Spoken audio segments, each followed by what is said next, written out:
practicing the 7 factors of awakening, which are full attention, investigating Dharma, energy, joy, ease, concentration, and letting go.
Good morning, everyone.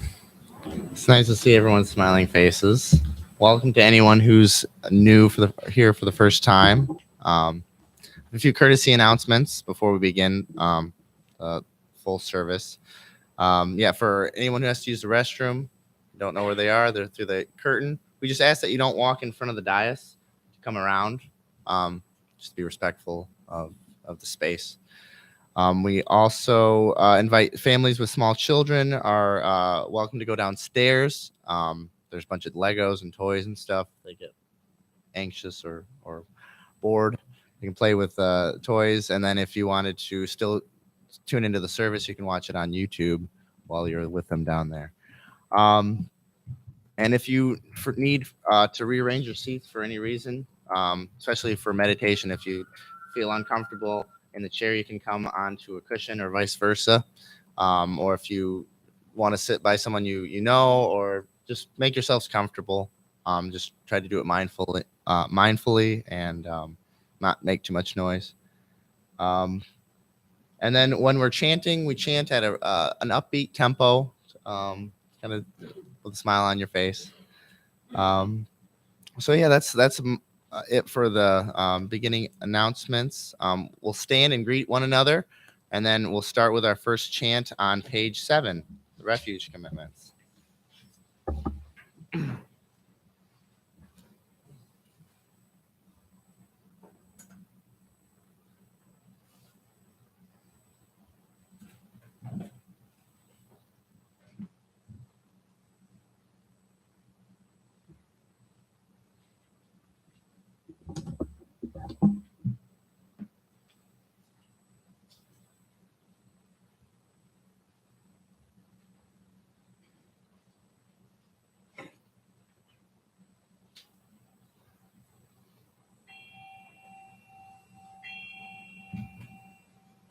I go to refuge to Buddha, my deeply awakened mind, the living source of understanding and compassion, which must be cultivated to be known fully.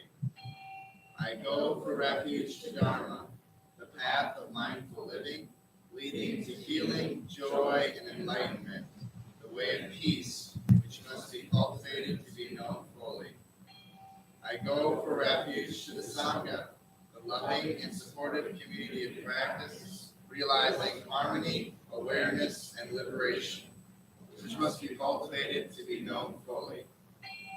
I am aware that the 3 jewels are within my heart. I vow to realize them. I vow to understand living beings and their suffering.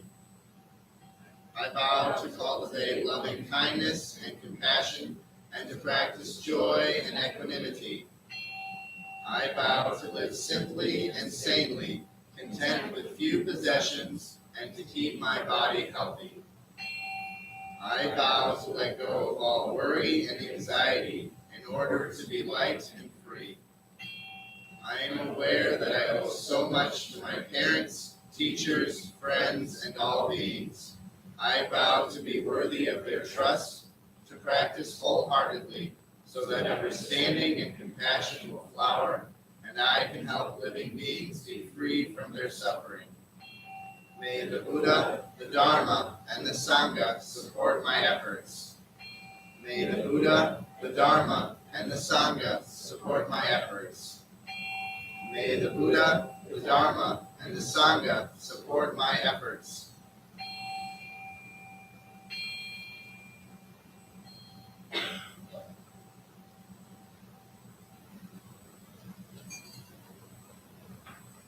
Turn to the next page, page 8, and chant the Heart Sutra.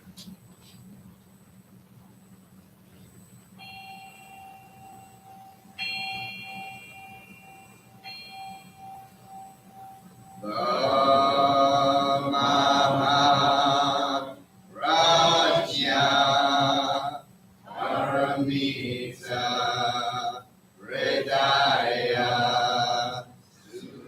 Sutra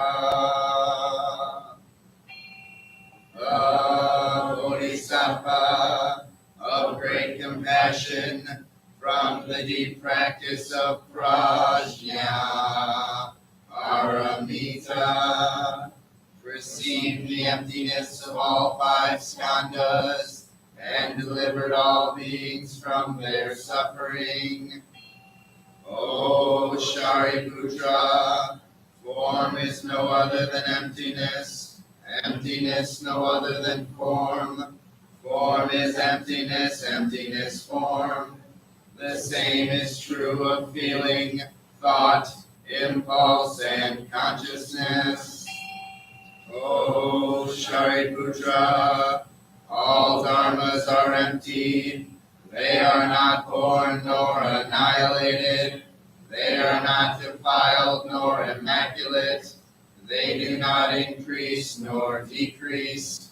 So in emptiness, no form, no feeling, no thought, no impulse, no consciousness, no eye, ear, nose, tongue, body, mind, no form, sound, smell, taste, touch, or objects of mind, no realm of sight, no realm of consciousness, no ignorance, nor extinction of ignorance, no old age and death, nor extinction of them, no suffering, no cause of suffering, no cease from suffering, no path to lead out of suffering, no knowledge, no attainment, no realization, for there is nothing to attain.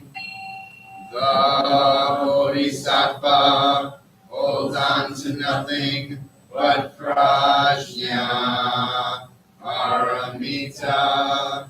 Therefore the mind is clear of any delusive hindrance.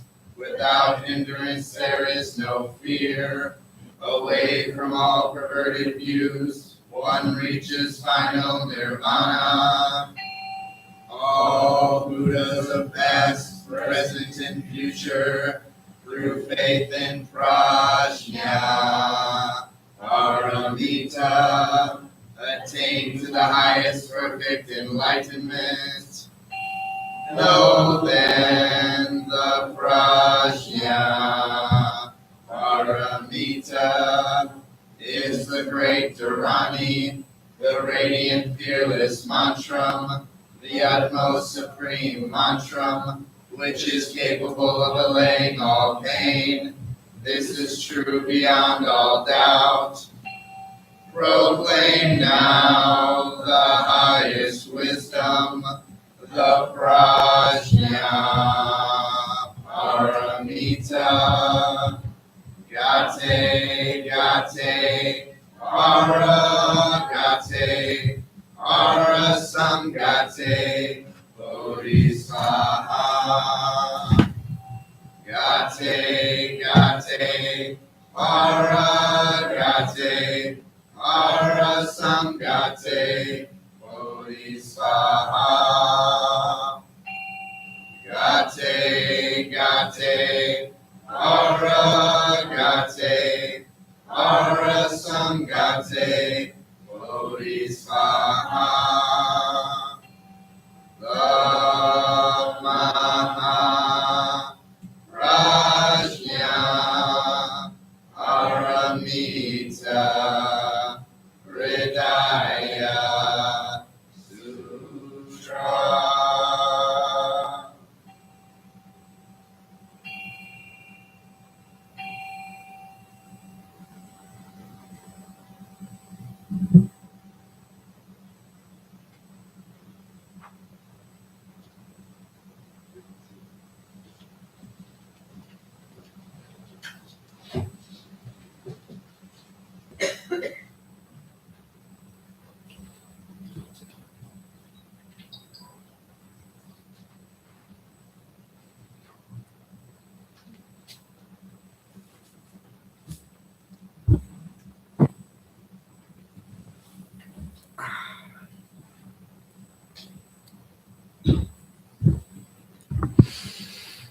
Well, welcome again, everyone. My name is Shane, or you call me Kaji Su, Dharma name. And today I'm going to be talking about the fifth precept. So people who are their first time here or pretty new to Buddhism, the five precepts are kind of foundational teachings that the Buddha instructed to his students. One of the preliminaries, and each temple, each tradition has their own set of 5, 10, 240 something precepts. And depending on the tradition and what you are practicing with and who your teacher is and how far you want to go, depending on if you want to be a monk or just a practitioner, there's just a bunch of different precepts. So for what we do here, and people taking on the precepts right now, we have a class that's been meeting regularly, helping clean the temple. They set up the temple. They set up everything downstairs, and they meet on a regular basis and do journaling on each precept. And we kind of went a little bit out of the way. We should be on the fourth precept, but we're on the fifth precept because they are not linear, and it just worked out that way. So the fifth precept is to abstain from intoxicants. Intoxicating, it could be alcohol, drugs, could also be television, books, conversations, anything that is going to distract slash numb, um, or aggravate, uh, anything that you're taking in that is not healthy for your psyche or your body. Um, and this commitment to abstain from consumption of intoxicating substances.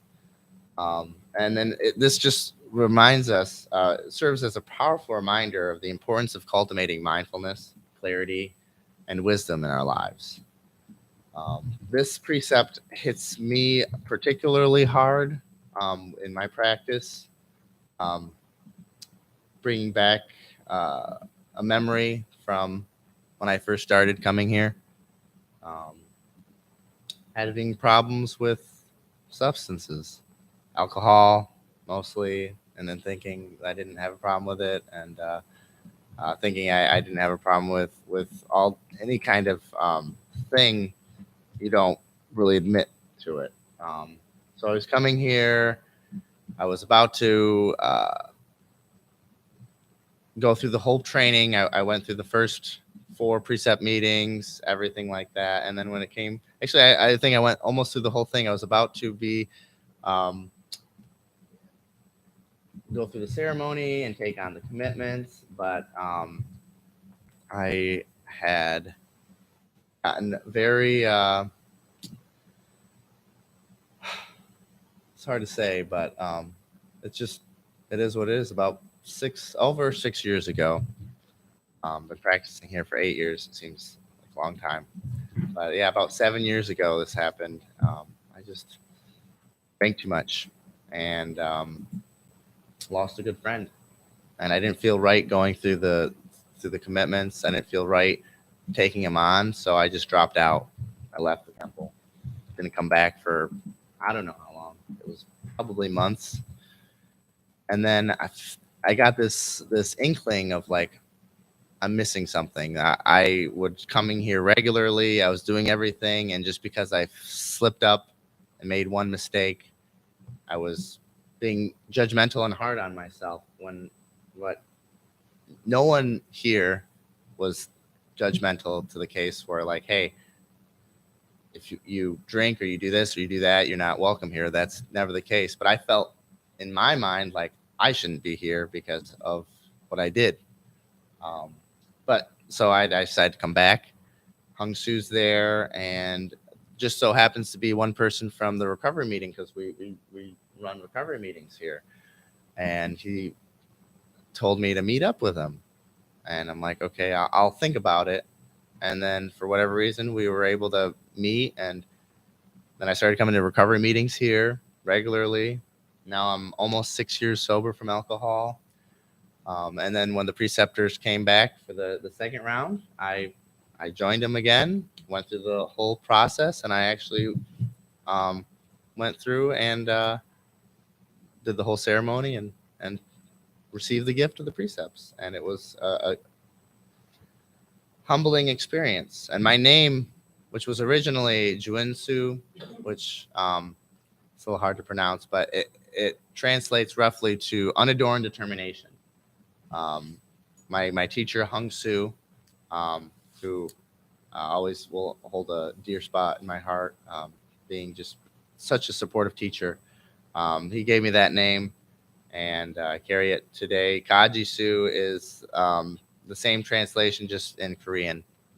So, and every preceptor that goes through this process gets a new name that is kind of hones in on their being of what they need to practice or what they are cultivating. So it's a really important process to go through. But in our modern world, there is a lot of availability and allure of various intoxicants, and it becomes crucial for us to understand the significance of this precept and its impact on our spiritual journey.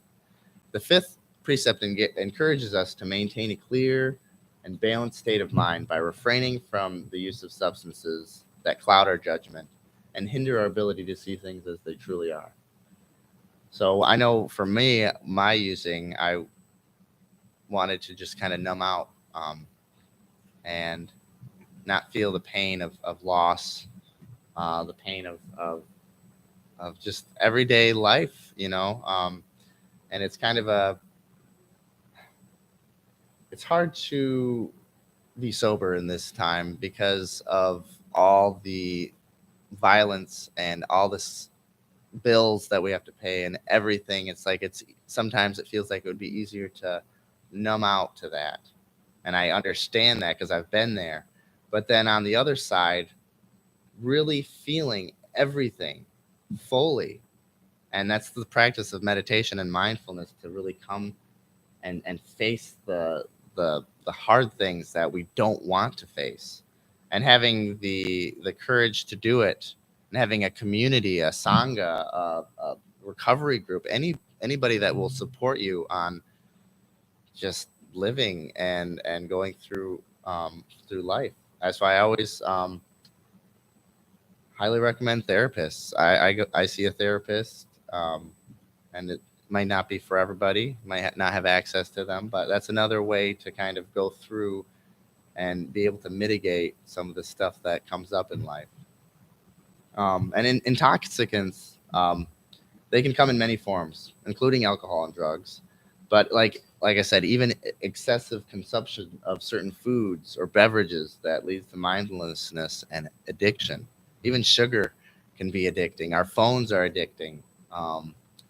And just the way we come to it, our intention behind what we're using. And these precepts aren't saying like you can't drink alcohol at all, you can't do anything at all. It's the mindlessness, it's the heedlessness of, why am I drinking? Why am I doing this activity? It's introspective of, what am I doing with this? Am I doing this to escape reality? Am I doing this to be with friends? Am I doing this for fun? Is it clouding my judgment?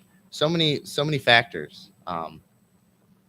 And then when we consume intoxicants, our judgments do become impaired, and our actions are driven by impulses rather than wisdom.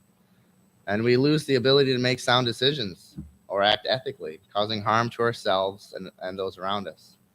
Moreover, the use of intoxicants can become a habit that traps us in a cycle of craving, attachment, and suffering. And I've fallen into that so many times, getting out and then coming back in. In recovery, there's something we call relapse, and it happens to mostly everyone. Trying to get sober, doing really well, and then something triggers us, something comes up, and we're back in. But not to get caught endlessly in this cycle. That's why we have this practice. There's a 12-step program that helps alcoholics. Here we made the 12 steps in Buddhist language, which I invite, and has really helped me in my practice of trying to stay sober. Um, but there's just so many tools and resources out there, um, and it's difficult though when you're doing it all by yourself.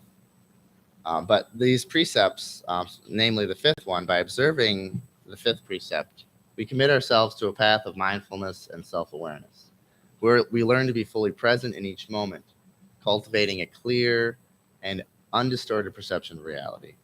This clarity enables us to develop an insight into the nature of our own minds, as well as the interconnectedness of all beings, of all of us, and how, if anyone has never been to a recovery meeting of any sort, and not sure if they need to be there or what, I encourage you just to, if you feel an inkling, to come. You're more than welcome. We are very, at least for the Monday night meetings, we are very open to anyone's path, um, and sometimes just coming to your first meeting is what you need. And it's just helpful to kind of be able to share in that kind of that ugliness that we don't realize a lot of us are going through, and being able to get it off your chest and hearing other people's stories and saying, wow, I have it bad, but I don't have it that bad. But at the same time, I'm here for that person, and vice versa. And the idea of anonymity, like we're not going to be spreading these stories around, like this is here and it stays here. And it's just really powerful to just kind of get that stuff off your chest and to connect with others and to really feel that community of like, hey, we're all going through this, and we're here together to go through it, because it makes it a lot easier. But abstaining from intoxicants allows us to cultivate a deeper understanding of ourselves, our emotions, and our actions. We become more attuned to the causes and effects of our choices, and we develop the capacity to respond to our life's challenges with wisdom and with compassion. So instead of being reacting and being mindless or heedless, as we begin to be more mindful and stop the addictive behavior of overconsumption of anything, whatever it may be, we start to kind of get more space between our thoughts and our emotions. And what's really beautiful about this practice that keeps me coming back and practicing is we're not trying to get rid of our emotions. We're not trying to escape. We're trying to feel them so fully that we are 100% with our happiness and our sadness and our grief and every emotion that we can humanly express. We are here to feel that and to be with it, but not to hold on to it. It's hard to. It's like a very touch and go kind of practice, a light touch, but again, we're not trying to say everything is avoid everything or escape. So there is a big distinction there.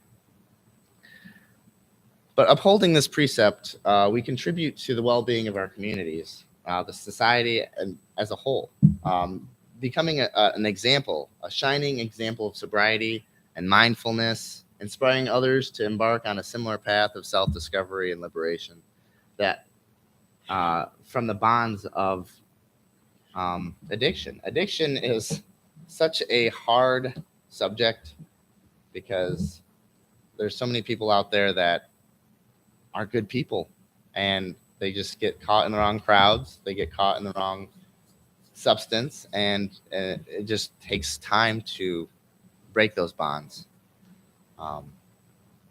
But it's essential to approach the fifth precept with compassion and understanding, and we should refrain from judging those who struggle with addiction, as their path might be challenging, more challenging than we can even comprehend.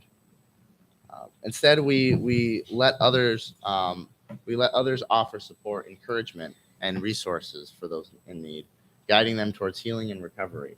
That's what we have this recovery program here. Um, and anyone is invited. It's not just for alcohol or drugs. It could be food, anything. And the fact that we are all going through our own internal struggles. You don't know what the person next to you is going through. It's just to just shine a little bit of compassion and try not to be judgmental or even judgmental of your own actions and yourself, because sometimes our hardest critics are ourselves. Our biggest shame and guilt can be brought by ourselves and our own mind. So to keep that in mind. There is a reading I wanted to share with you from the 108 prayers of compassion for the Bodhisattva of compassion. And it is on the fifth precept.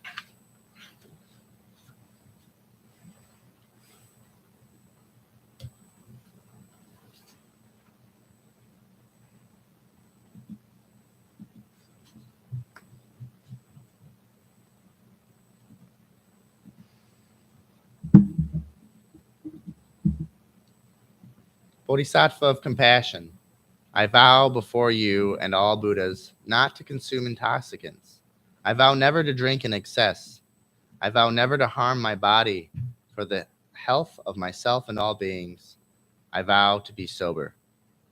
In this precept is the whole of the path. Abandoning the use of intoxicants, I give freedom to myself and freedom and nourishment to the limitless number of beings. May I live in such a way to bring out the light and purity of wisdom. May I live in such a way as to become a beacon of compassion to the world. May I bring sobriety, peace, and stability wherever I place myself. Praise to the precepts, praise to the five great jewels, praise to the precious treasure within.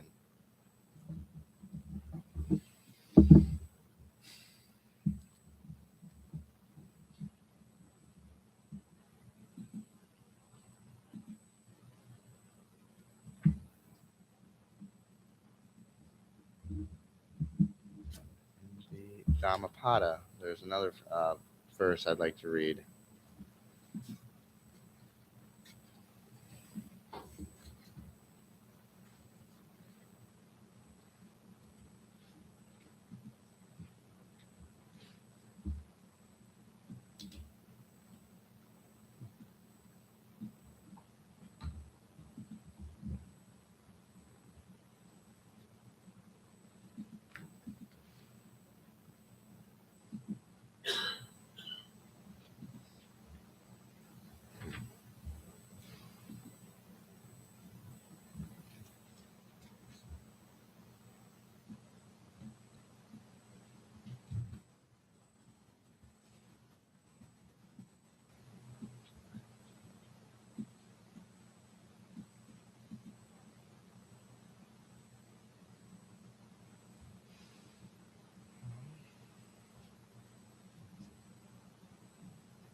Too many bookmarks. Another talk. In conclusion, fifth precept serves as a potent and reminder of the importance of cultivating clarity and mindfulness in our lives. By abstaining from intoxicating substances, we create conditions for wisdom to flourish and compassion to manifest. Let us embrace this precept as a guiding light on our spiritual path, fostering awareness, liberation, and the well-being of all beings. May you find strength and courage in upholding the fifth precept. May it lead on a life of wisdom, peace, and true happiness. Now we will prepare for meditation. Before we begin, I always like to give a little bit of instruction, since not everyone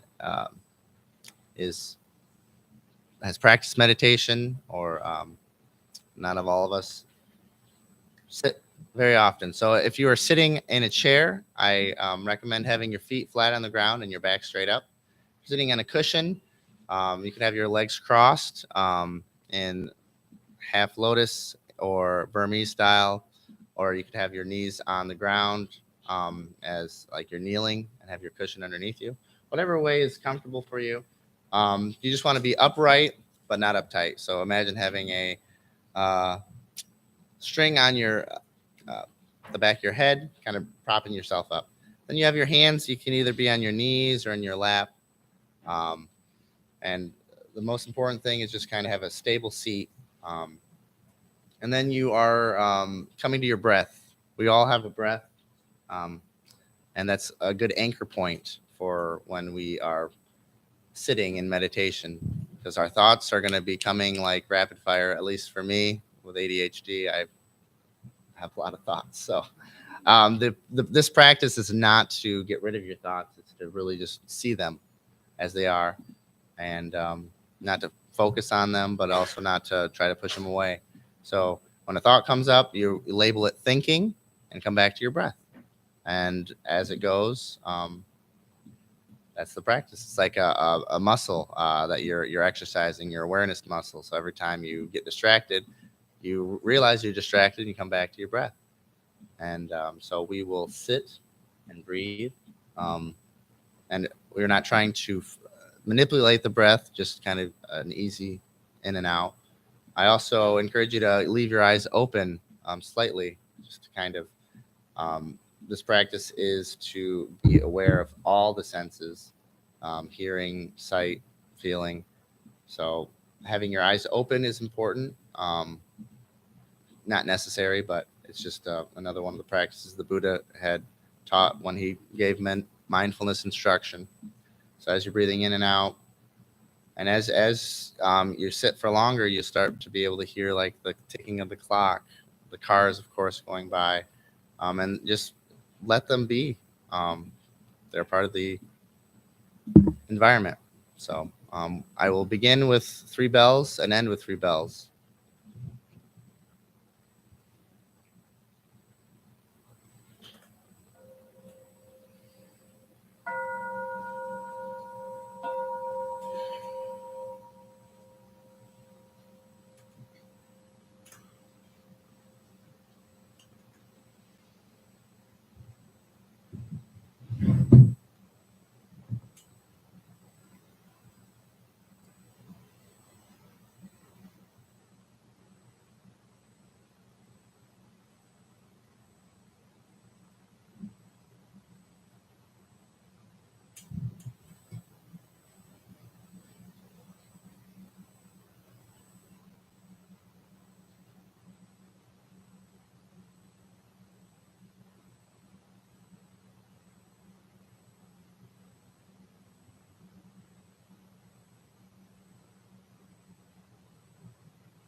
Now we have time for joys and concerns.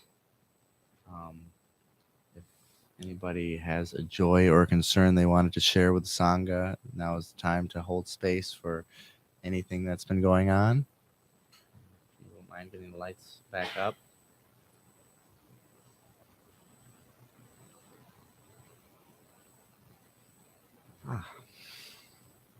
Wake up.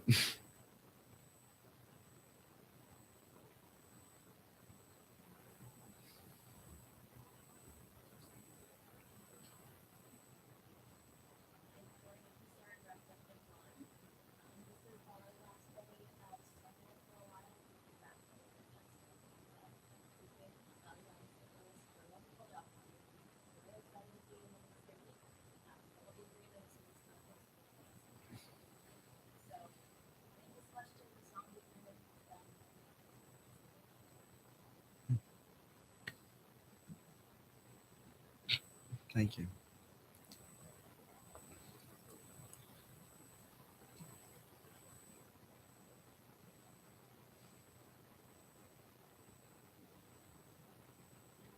Anybody online?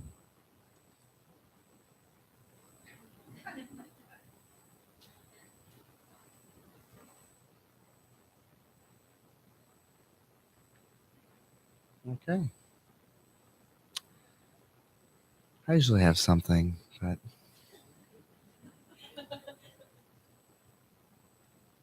blank for today. I guess we'll have we will miss you.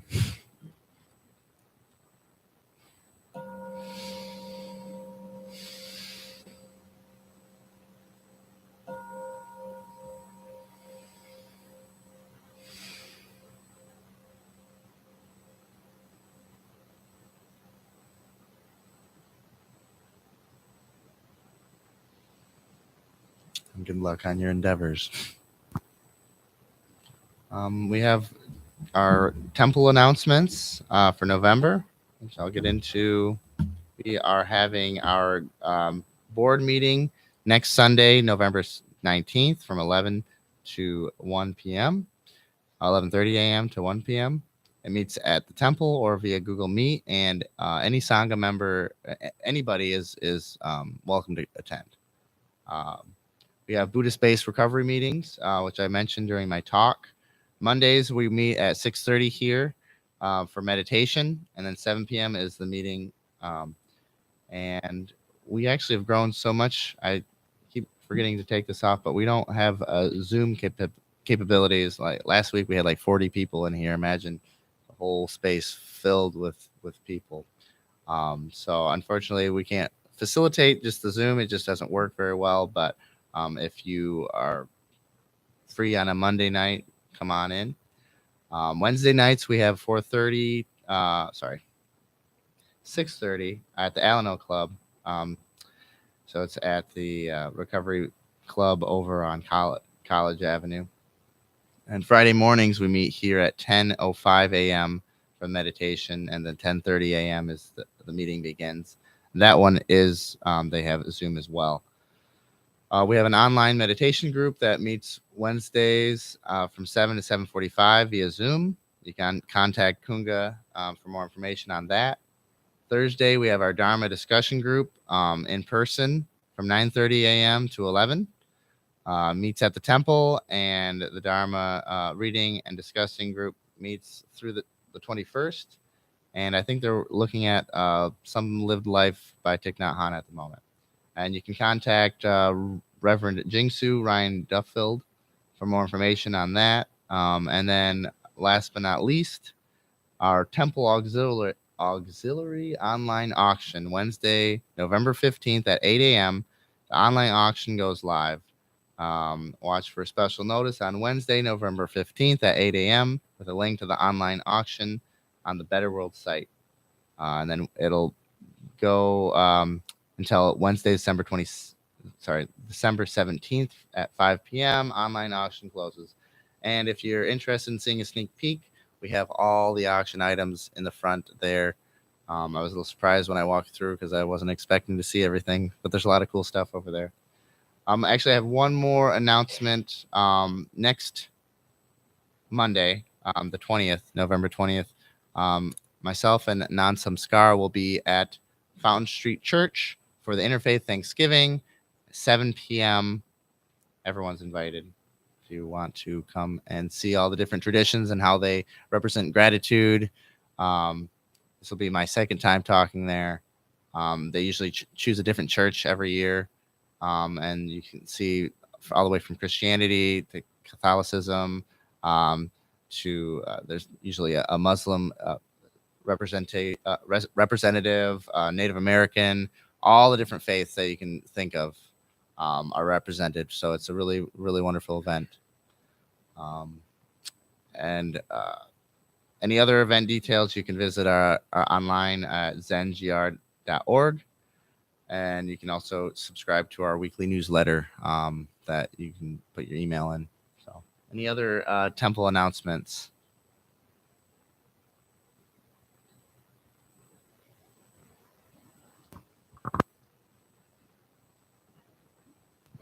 Am I on? Yes. Okay.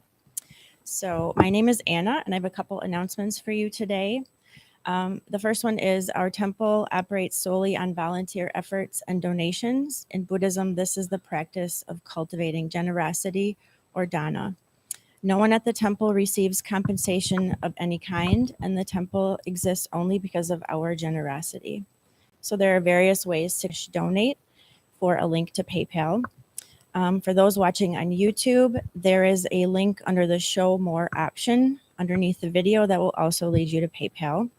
We have dana boxes at each end of, or at each entrance of the temple if you'd like to give cash or check. And there's also a QR code on each dana box that links again directly to PayPal.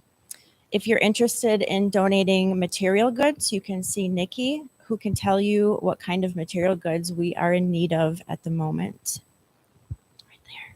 Is Nikki. So then I'd like to also continue on what Kaji Sue said about the auxiliary auction. So another way to cultivate generosity and support the temple is through the upcoming auction. We've been collecting donations of items to auction to benefit the temple. So today after the service, as he said, the whole front room is full of everything that we are offering. There's a wide variety of wonderful handmade and vintage items, art, books, jewelry, and decor. There's something for everyone. And the 2 quilts that you can see hanging are also handmade by Sangha members and will be up for auction. So as he said, it will go live Wednesday, November 15 at 8 a.m. You can watch for emails and announcements on the temple's social media platforms.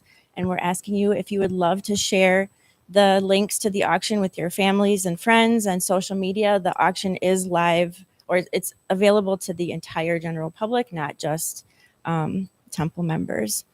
Also on each bulletin board is a poster with a QR code that'll scan. You can scan and go directly to the auction. You can look at the items online right now, and then they will be open for bidding Wednesday, November 15 at 8 a.m. So thank you for your support.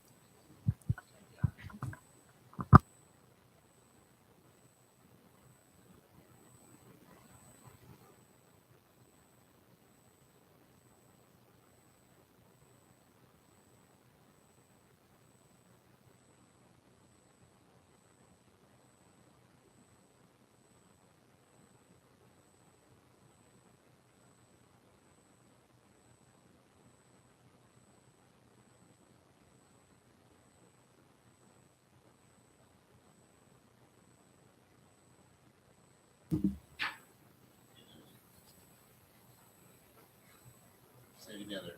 For all unskillful actions ever committed by me since of old, on account of my beginningless greed, anger, and ignorance, born of my body, mouth, and thoughts, now I atone for them all. Vast is the robe of compassion, a formless field of benefaction. I wear the Buddhist teachings for the benefit of all sentient beings. All beings, one body, I vow to liberate. Endless blind passion, I vow to uproot. Dharma gates without number, I vow to penetrate. The great way of Buddha, I vow to attain.